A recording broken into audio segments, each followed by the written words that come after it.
चलिए स्टूडेंट्स, अब trial balance के प्रिपरेशन की दूसरी मेथड के बारे में पढ़ते हैं। पहली मेथड है टोटल मेथड, जो हमने पिछले वीडियो में डिस्कस कर चुके हैं। अब हम पढ़ते हैं बैलेंस मेथड के बारे में। टोटल मेथड का यूज़ ज़्यादा नहीं किया जाता है क्योंकि उसमें एक्यूरेसी अकाउंट्स के बैलेंसेस की हम एज्यूम नहीं कर सकते, बट बैलेंस मेथड को हम ज़्यादातर यूज़ करते हैं। तो चलिए बैलेंस मेथड के बारे में पढ़ते हैं। टोटल मेथड में हमने देखा था कि जो भी अकाउंट्स थे, जो भी लेजर थे, उनके डेबिट और क्रेडिट साइड दोनों साइड का टोटल करके हम ट्रायल बैलेंस में रिस्पेक्टिव कॉलम्स में लिखते थे। मीन्स डेबिट का टोटल करके डेबिट में लिखते थे ट्रायल बैलेंस के, और लेजर के क्रेडिट का टोटल करके ट्रायल बैलेंस के क्रेडिट साइड में लिखते थे।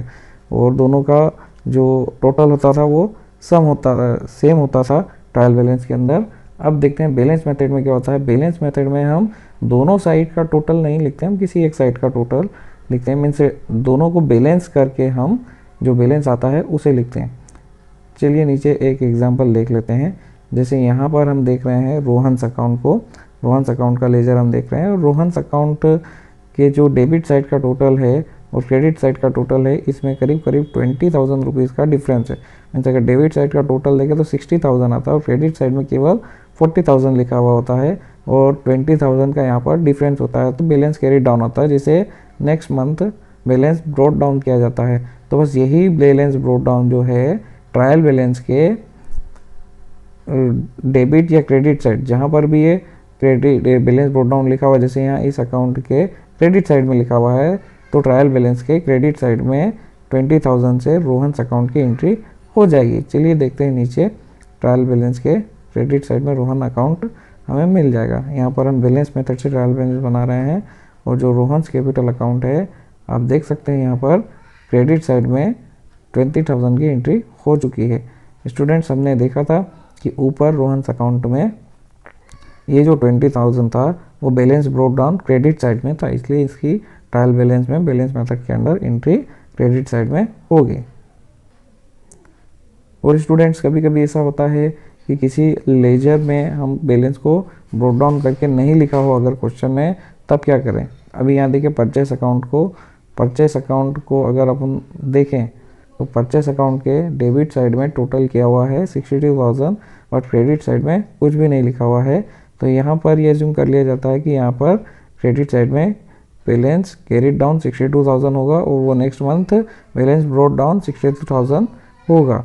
तो इस हिसाब से हम देख लेते हैं यहाँ पर नीचे कि अगर टोटल 62,000 यहाँ पर आ रहा है परचेस अकाउंट का डेबिट साइड में, तो यहाँ पर बैलेंस मेथड में भी ये 62,000 परचेस में लिखा जाएगा। तो इस प्रकार से आप बैलेंस मेथड के अंदर सभी हेड्स को लिख सकते हो। इसमें बैलेंस मेथड में एंट्री या तो डेबिट साइड में होगी या फिर क्रेडिट साइड में होगी।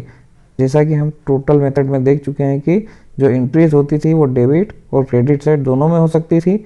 एक ही लेजर के अंदर दोनों साइड में एंट्री हो सकती थी, जैसा कि आप यहाँ पर देख रहे हैं कैश अकाउंट को, इसमें डेबिट और क्रेडिट दोनों में एंट्री थी। बट बैलेंस मेथड के अंदर यहाँ पर या तो एंट्री डेबिट साइड में होगी या क्रेडिट साइड में होगी। चूँकि हम इसमें बैलेंसेस का उपयोग करते हैं, यहाँ पर जो एंट्री हो रही है वो अकाउंट के बैलेंसेस की हेल्प से हो रही है, दोनों का बैलेंस करके हम यहाँ पर लिखते हैं, इसलिए ये ज़्यादा एक्यूरेट होता है और ये मेथड का सबसे ज़्यादा यूज़ किया जाता है। स्टूडेंट्स, आई होप आपको ये समझ में आ गया होगा कि बैलेंस मेथड से ट्रायल बैलेंस को कैसे बनाया जाता है।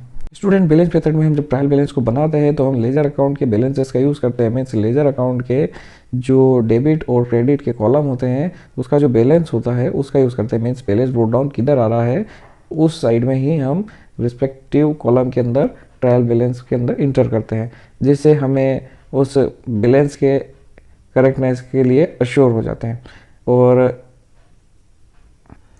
और इस मेथड में हम अकाउंट के बैलेंसेस का यूज़ इसलिए करते हैं क्योंकि जो अकाउंट से रिलेटेड जितने भी ट्रांजैक्शन हैं उनके नेट इफेक्ट को समराइज किया जा सकता है बैलेंसेस की हेल्प से, इसलिए हम बैलेंसेस का यूज़ करते हैं।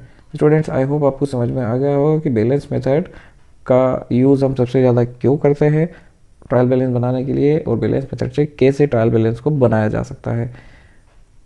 स्टूडेंट्स, अगर आपको ये वीडियो अच्छा लगा तो आप इसे लाइक कर सकते हैं, अपने फ्रेंड्स के साथ शेयर कर सकते हैं, हमारे चैनल को सब्सक्राइब कर सकते हैं ताकि ऐसे और भी वीडियोस आपको सबसे पहले उनका नोटिफिकेशन मिले। हम मिलते हैं आपसे अगले वीडियो में, तब तक के लिए गुड बाय, टेक केयर।